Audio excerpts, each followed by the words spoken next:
Welcome to Lead Different, the podcast that redefines leadership and challenges the status quo.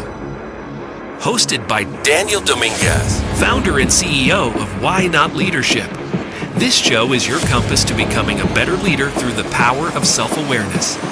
Good leaders foster teams that are engaged, empowered, and energized. Join us on this transformative journey as we equip you with the tools and insights to lead different. Get ready to challenge the ordinary and embrace self-aware leadership. This is Lead Different.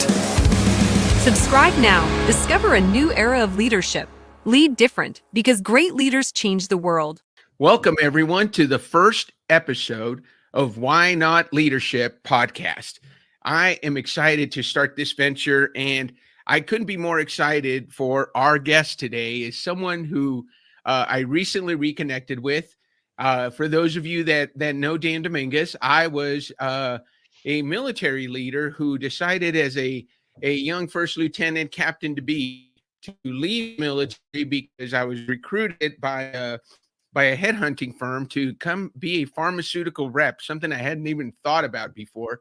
And I just happened to get lucky enough to get put on Ed Smith's team in the St. Louis business unit of a new company called Merck. Let me tell you a little bit about our guest today.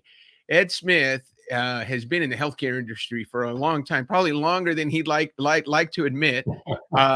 Ed Smith is a healthcare executive with diverse functional experience in companies ranging in size from startups to Fortune 100s. He is recognized for delivering exceptional value to health system pharmacy, developing new markets for innovative products, creating competitive advantages through strategic alliances, and managing complex operations. He is well equipped to navigate today's healthcare market challenges with expertise in providers, payers, and partnerships. And that's just a long way of saying Ed's really good at what he does. And the reason I'm having him on is, as we start this new venture and we talk about why not leadership. Why Not Leadership is about those leaders that are out there who are people-centered. I want to work with people, and I want to introduce this audience to leaders who care about people first. You know, I was talking with Ed before the show about the importance of being a people-first leader. Even in the Army, when I was a cadet, we talked about people first, mission always. If you put people first, the mission gets done. If you put mission first or numbers first and then people, the mission may or may not happen, and people aren't going to be happy. So, Ed, welcome to the show. How are you doing today? I'm doing well, Daniel. Thank you very much for the invitation. And as always, it's always great to catch up with you, because every time I talk with you, I come away charged for the rest of the day. Well, we're gonna charge you up for the rest of the day. That's the least I can do, considering the fact that my experience with you as a 23, 25-year-old young guy coming out of the military charged me up for the rest of my life. And that's why you're here, Ed. I wanted to start this new podcast with the idea that I wanted to talk to the leaders that made a difference in my life. And what better person to start than that person that I met coming out of the Army in 1994. I had opportunities to do different things, and I made a choice that, hey, I've never lived in Illinois, and I've been in the Army, and I've been all over, stationed in a lot of places, but I've never been to Illinois. And Ed Smith had a job for me in Bloomington, Illinois, and part of the St. Louis business unit. And Ed, you were part of a new company called Merck that was launching a new product that nobody knew about. It was called Losec at first, became Prilosec. And can you believe that was a product that back then had a black box warning and we had to beg people to use, and now It's over the counter. So it's been that long ago. Ed, that was a why not decision for you to leave your safe, very good. You were an exceptional performer at Merck, and you got invited to join this new venture, which was different, out of the box, and we're doing a launch of a new drug. Tell us, how did you make that decision? Well, Daniel, that's a great question. And quite honestly, like many decisions that I've made where you're venturing into the unknown, it wasn't easy. It took a lot of confidence and belief in the leadership that was over in the new organization that this was the right thing to do. I mean, to your point, I had worked at Merck as a sales rep, hospital sales rep, went into headquarters for a while and came back as a district manager. And all of those were great experiences. But the thing about a large organization like that, whether it's Merck or Pfizer or any other large company, is everything was very well defined. What you did, the processes you use, the forms you use, and you were pretty well constricted within your little niche within the organization. And that's what you did, and that's what you delivered. That's great if that's, the extent of what you thought was possible. I learned in doing that, and it's a great job, but after a year or two, you get a little bored with doing the same thing day after day, week after week, month after month. And you begin to see, as you're interacting with such a wide variety of customers, that there are other ways probably possible in order to yield a better result if you only had the latitude to do so. And coincidentally, at the time, because of the fact that Prilosec or Losec originally was in the portfolio of Merck, and Merck having so many products, it really did not get the attention that it deserved. It did not do as well as was hoped for by the original owning organization, Astra Pharmaceuticals from Sweden. So we launched a new company called Astra Merck, and our charge was to bring the success possible that Prilosec presented to the market. We all thought that we could if we only had the latitude to do things a little bit differently. And I felt so excited when I saw who my counterparts were. There were like 30 of us that ran customer units across the country. And I think almost every one of them, certainly 30 out of 31, just happened to have been selected sometime in the previous 2 years to be part of Merck's Vice President's Award, Masters Club Award. There you go, Masters Club. That included the top 10% of field sales management. And so coming over there, and you look to your left, you look to your right, you got the cream of the crop here from Merck that's going to start this new organization. Now the next challenge was to begin to build the teams. And I know over at Merck, the way we build the teams was a very prescribed kind of criteria that came from HR, and everybody pretty much looked the same. All the representatives have very similar backgrounds, very similar expectations. Very few of them came from other pharma companies. We wanted to start from scratch over at Merck and build our own. That model wasn't going to work over at Astra Merck because we didn't have time for that to blossom. So we were given the latitude to hire the teams that we thought would bring the most value to the organization. That right there was the first example of giving us latitude that we never had before, somewhat constrained, but the latitude to hire people like a Daniel that wasn't a pharmacist by background or a nurse by background calling on physicians. Because from my viewpoint, having been a rep for a long time and seeing a lot of counterparts from other companies, you didn't necessarily have to have that kind of background to be successful. So I opened the box to all possibilities. And Daniel, he came from the military, and I ended up hiring within, I think, maybe the 20 or 25 people we had in that customer unit, Daniel. We had 3 or 4 others that also were from the military. So needless to say, I kept going back to that same source because I had been so successful with it. And Daniel was a good example. There's so much you said there. I want to dig in because you talk about that cream of the crop that came from the Merck group, and you looked around and said, "Hey, even if they don't know what they're doing, these are some great people that I've got around me. We're poised for success. These are was it President's Club you said?" It was called the Masters Club for those who were we'll call it the district managers across Merck, right? Those who got into that club 10% per year. Yeah. So you're already part of an elite class, but I remember, I had multiple opportunities coming out of the military, and I remember weighing my options, and there was an article that was written about Astra Merck, and it was called Pens and Pads No More. And it talked about the way they were going to revolutionize. And for those of you who know, me and my why is to contribute to the success of others. My how is to challenge the status quo and do things differently.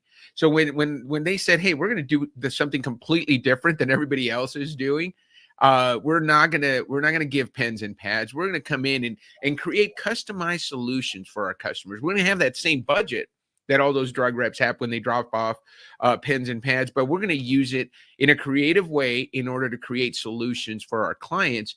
That spoke to me. You know, we were breaking the mold. We were going to do something different. And then you had, as the leader, so much latitude just within the St. Louis customer unit, I remember, to do things your own way. And we created a lot of creative solutions for people. Yeah, it was a very, very customized approach that wasn't headquarter controlled or led by marketing and headquarters. You know, granted, there was always this baseline of expectations of what we should be doing on behalf of the products. Right. But to your point, Daniel, because not every customer is the same across the country, we had to represent the customers and demands and what their interests were within the footprint of the St. Louis customer unit. And so people like you and your counterparts would interact with physicians, and they all looked for different kinds of customized solutions depending upon what their practice needs were. And because of that office that we have within St. Louis, and it was outfitted so that we could develop our own solutions with our own little small marketing team. I think that's what helped to separate us apart from all of our competition out there and allowed us to be much more successful with a much smaller footprint of headcount than others to get to the point where eventually Prilosec became the #1 brand across the country. Yeah, I mean, I remember this statistic, and I share it all the time. You know, I think the market said, you know, Prilosec in its best year will do $500 million in sales. And the year I left Astra Merck, which by then was AstraZeneca, I think that year we did $7.5 billion. So this was a drug that was supposed to do 500,000, you know, $500,000 in their best year. And we did $7.5 billion the year I left. And Prilosec, you know, became the standard of care for gastroesophageal reflux disease. I've always been very proud to have been on the cutting edge of launching that drug. The other thing we did differently, Ed, is there were 500 of us. You know, pharmaceutical companies at the time, they would have 20,000 reps. We covered huge territories. I remember running into the Pfizer rep or the Merck rep, and there'd be 5 or 6 of them covering the same geography that we did. So we were small and mighty. Tell what about that? How did you manage that, Ed? Because that's a big challenge. You come from running these small or large groups of people covering small geographies, making big impact, versus now you had really small teams covering very large geographies and trying to make the same impact. Well, you know, I think a lot of their model was the more the repetition of the message, the greater the likelihood that it might be remembered. And to your point, Daniel, for some of the largest companies, they may have 4 different representatives representing different products, all calling on the same doctor. Mm-hmm. And you can imagine how doctors reacted to that. And all of those companies were very similar in what they said, what they left, the pens and pads. Then they go on to the next customer, and I'll see you in another 3 weeks. The difference about us was we were able to develop those customized solutions that you already referenced. We had a product that was in demand by all of them, so they would like to have samples in order to get their patients started on the product. And they knew that we respond quickly. You know, we've got the flexibility at our St. Louis customer unit to do a lot of the things that our, you know, 5 times larger sales forces would have to go through many obstacles at headquarters to even get something that might closely resemble what we could do. And of course, you know, I'd like to think that that all of us had great personalities too, and because of that, we were very adept at building relationships, not only with physicians but with all of the personnel within their offices. You know, Ed, you mentioned something that's really important, because if we look at your why operating system, and you know, this is a big part of what we do at Why Not Leadership. We help leaders understand themselves and then understand their teams better. And with a why operating system that's made up of make sense, simplify, and clarify, I would look at Ed Smith and say, man, he is an all business kind of guy. He wants to make sense of things. He wants to solve the problem. He wants to make it simple. And then he wants to clarify it so that we can move forward faster. And you definitely did that. But there was a part of you that, you know, endeared you to your team, I think, endeared you to me for sure, because you took a guy, and, you know, when we look at Dan, Dan is a guy who's here to contribute, challenge, and make sense. So we shared make sense. We both like to solve problems, but you wanted to clarify and simplify in order to solve those problems. I came in, and you probably remember this, Ed. I just want to make a difference. I just want to help people. I loved being able to go to a doctor and say, hey, how can I help you? That's my favorite question to ask. It was my favorite question to ask in the Army. It was my favorite question to ask when I was in student government in high school. It's been my favorite question to ask as a sales professional my entire career. How can I help? And that's such a big part of being a contributor. The part that I'm so that I definitely want to dig into here is the challenge part. I don't do things by the book. And the part that appealed to me about Astor Merck is that, hey, they're breaking the rules. They're going outside the box and doing things differently. And you were able to take that and turn it into turn me and Mark Charette and others, and somebody who, hey, Dan wants to make a difference, doesn't want to follow any rules, and he just wants to solve problems. So it seems like I was perfectly made for that organization. But for somebody who is about making sense, clarifying, and simplifying, how do you manage somebody like a Dan Dominguez who's, he's going to get you results, but he may not always do things by the book. So talk about that, Ed, because you did a great job. I never felt micromanaged or really managed by you. I always felt led. Well, that's a great question, Daniel. And I think a lot of that came from where I came from. Having a history of everything is so well prescribed for you, what you use, what you say, how often you do it, what you leave behind, that there was little, if any, thought that you had to put into your day-to-day job other than, okay, where am I going to go next? And to some degree, even that was dictated to you. Once we joined Astor Merck, it's not like, the Wild West again, where everybody can do whatever they want with whoever they want. There were still some guardrails, if you will, of what we would do. But the thing is, Daniel, with your sort of attitude and your willingness to ask the how can I help you question instead of here's what I got for you, doctor, ask the question of how can I help you? You were able to learn so many things that without that question, we probably would not have been as successful as we ended up being. Just to open that question and see what's important to them, what we can deliver for them. And that was our differentiating factor. It wasn't that we had 5 or 6 people all doing the same thing with them, or that we left better pins than somebody else or more samples than somebody else. It was our interaction with them, our ability to communicate, our ability to quickly react to what they're looking for and help them make a difference in their practice. Mm-hmm. And you weren't constrained to just simply calling on the physician. It could be on the business manager. It could be with others. They all had interest. And believe it or not, the physician who was doing the prescribing, they noticed all of that to the point that you were welcome within their office, and access was much less of an issue than those that were just simply doing the same thing day after day with 5 times the number of reps. And you bring up such a great point, Ed, because we were able to be creative and helpful. And I learned so much in those first few years. There was a doctor, and I wish I could remember his name because I'd go back and thank him. There was I remember going to visit him, and this was in this is the early 90s. Pharmaceutical reps were still, I think we still developed relationships with physicians. There wasn't that flood of people coming in every day. But I remember, sitting down with him and he says, Dan, I know you're new. Let me tell you what's important to me. He said, okay, well, tell me about it. He says, there's 3 things you got to do in order to get past that door. And you're sitting here in my office for a reason. He says, the first thing you got to be is you got to be presentable. And I said, what does that mean? He's like, well, you're always dressed well. You look like a professional. So you were presentable. And that's that's going to at least get somebody to open the door. The next thing you got to be is personal. He says, and you are. I enjoy talking to you. We tell jokes. We talk about, we tell stories. And next thing I know, 10 minutes have gone by and I've enjoyed my time with you. So being personal is important. And the last thing you got to be is knowledgeable.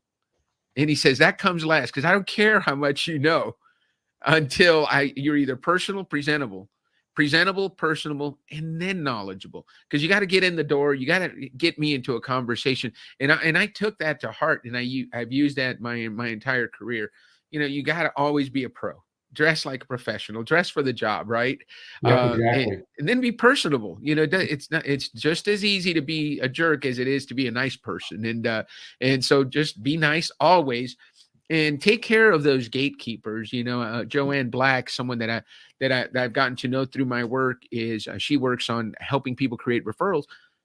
When referrals come from everywhere, and sometimes that gatekeeper, the secretary, the person at the front desk, or the nurse, you treat them like human beings. And next thing you know, the next time you come in, they're saying, "Oh, Dan, wait a minute," and they're sneaking you past the other people in the waiting room to make sure you get time with the physician. And that came from adding value.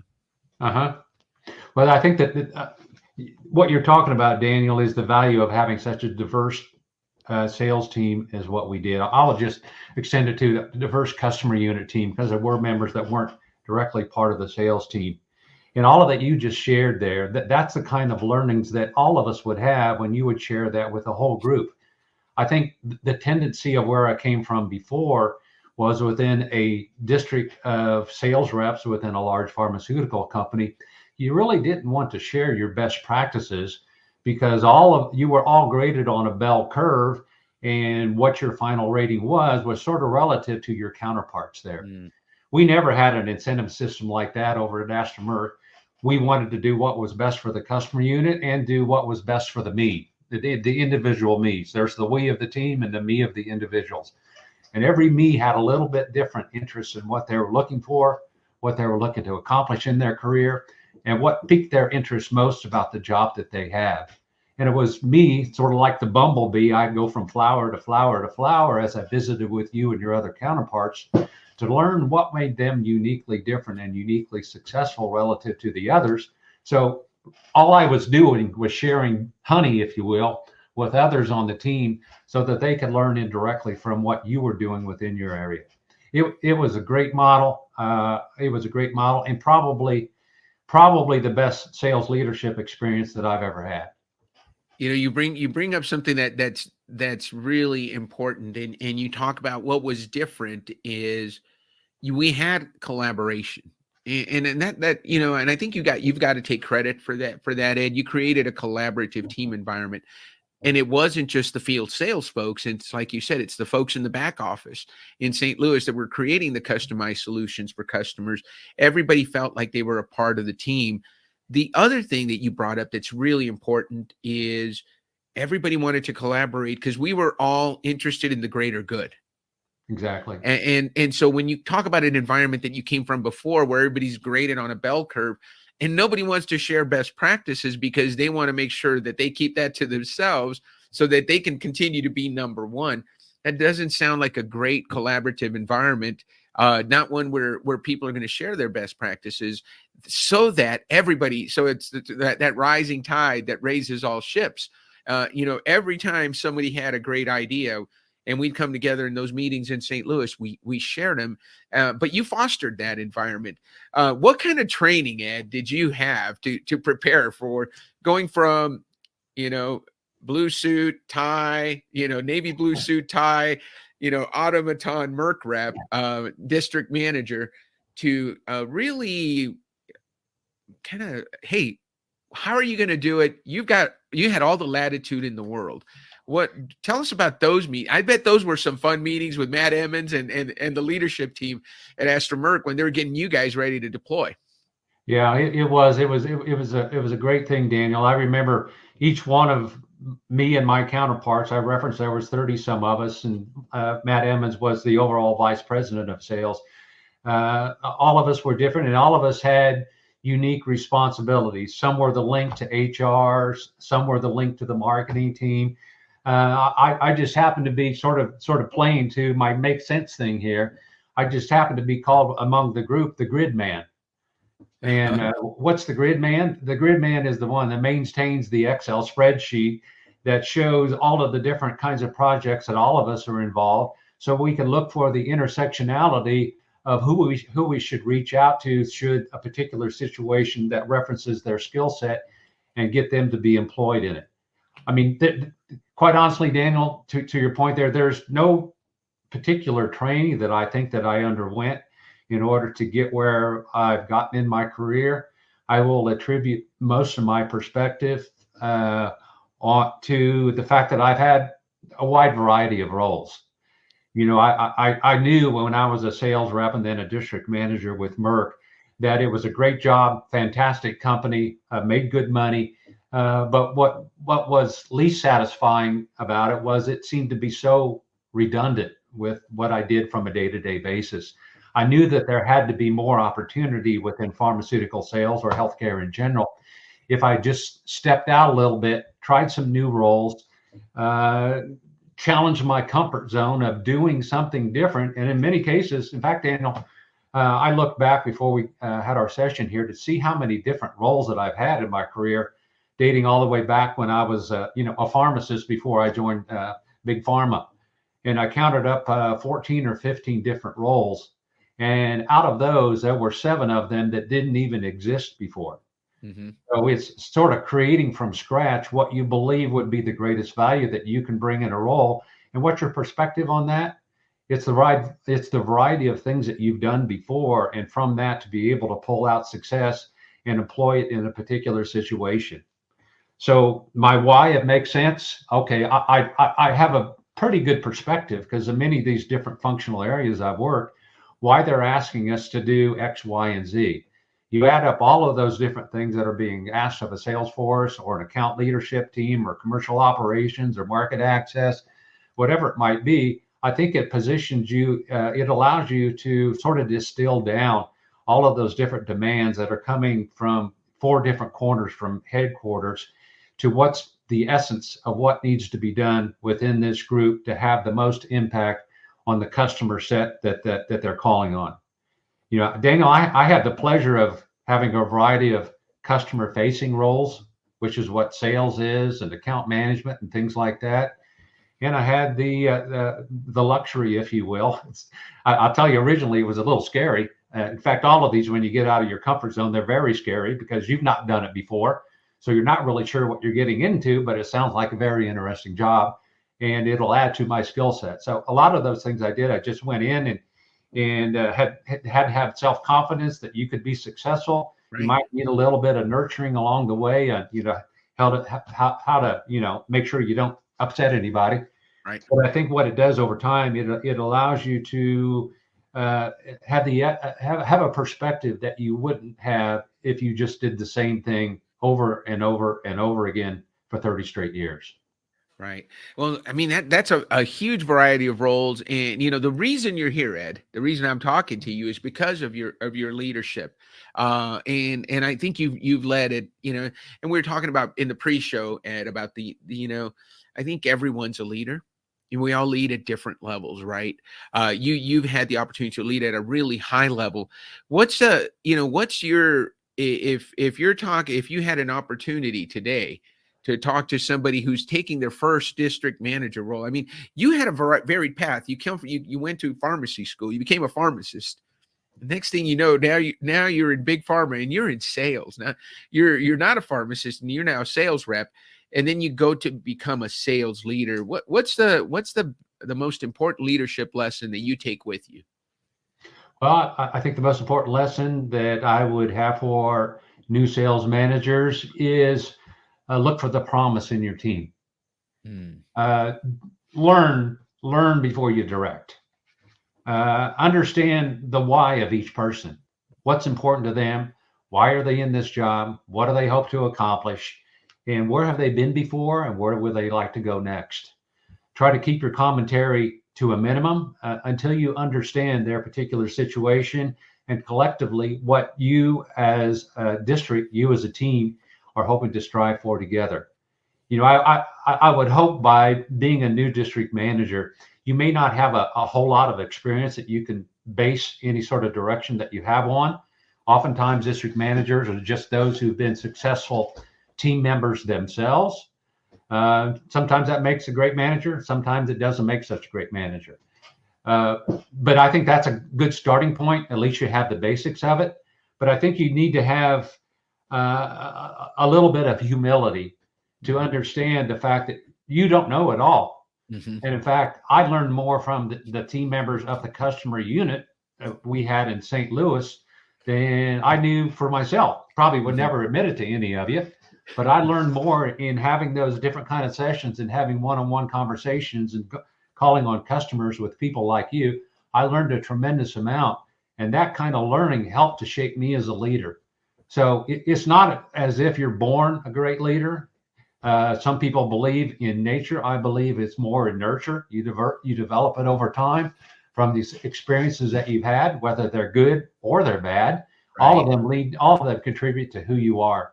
So for a new district manager, I would say, be energized about your role, be energized about your team, learn about them as quickly as you can, and know that you'll be successful in the long run.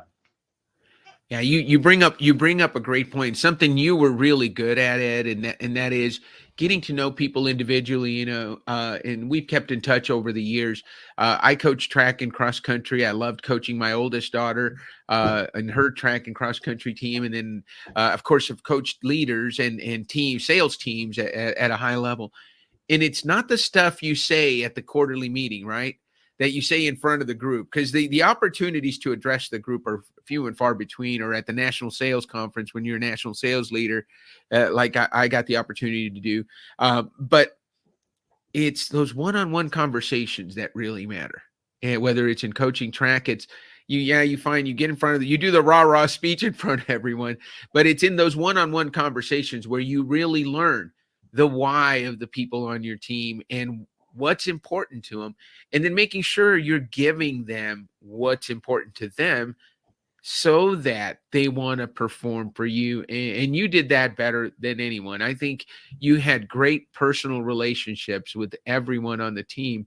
The other thing I think you did a really good job, and it's talked about some, is creating psychological safety, where there were no dumb ideas. There were just ideas. Let's throw them out and let's listen to everyone, and true to your why of makes sense. You take the good ones, right? Dan, that's great, but we're not going to hire a cappella singers to follow you in to the doctor's office and say, hey, Dan's here, right? There's some stuff you just don't do, but you make sense of it and take the stuff that mattered. I love the story you tell about being the grid man. You're the spreadsheet guy. Yeah, the spreadsheet guy.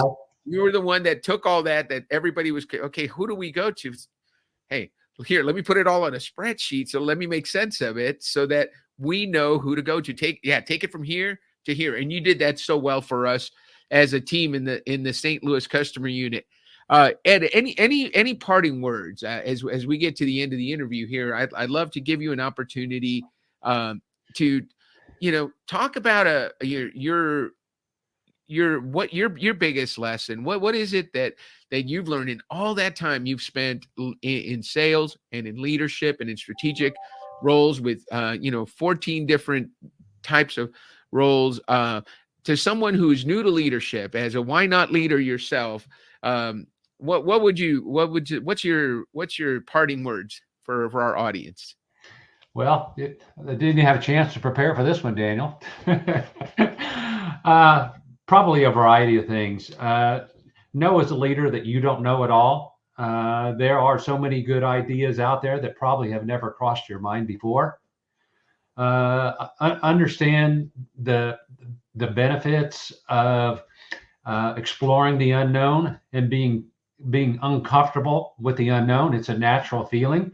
But if you've been successful in life previous to that, there's a high likelihood that you'll be successful in the things that you've never thought possible or didn't think you could do or was unsure whether you'd be successful. Be open to change.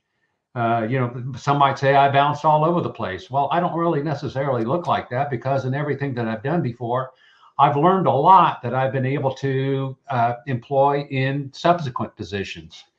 And at this point in life, I mean, I would say that I would encourage people to take risk, to get out of your comfort zone, to understand that there's a lot to learn with everybody that you interact with, whether that's a customer that you're calling on, it's a teammate that you have, or even somebody within your family. Everybody's got perspectives that you don't have. And if you just open your mind and be quiet and listen, you'll probably learn a lot more than you ever thought possible. The last thing I thought I would say, Daniel, is, and I think we're showing it right here this morning, there's a tremendous value in maintaining your network that you develop over life. You know, whether in my case it was something as a district manager, my district manager counterparts, all the relationships that I built at Ashton Merck and the other places that I've been since. I mean, I feel very blessed to have such a wide network of folks that I could call upon, and to know that if I were to reach out and like to have a conversation tomorrow with someone that I haven't spoken with in 5 years, we can do that.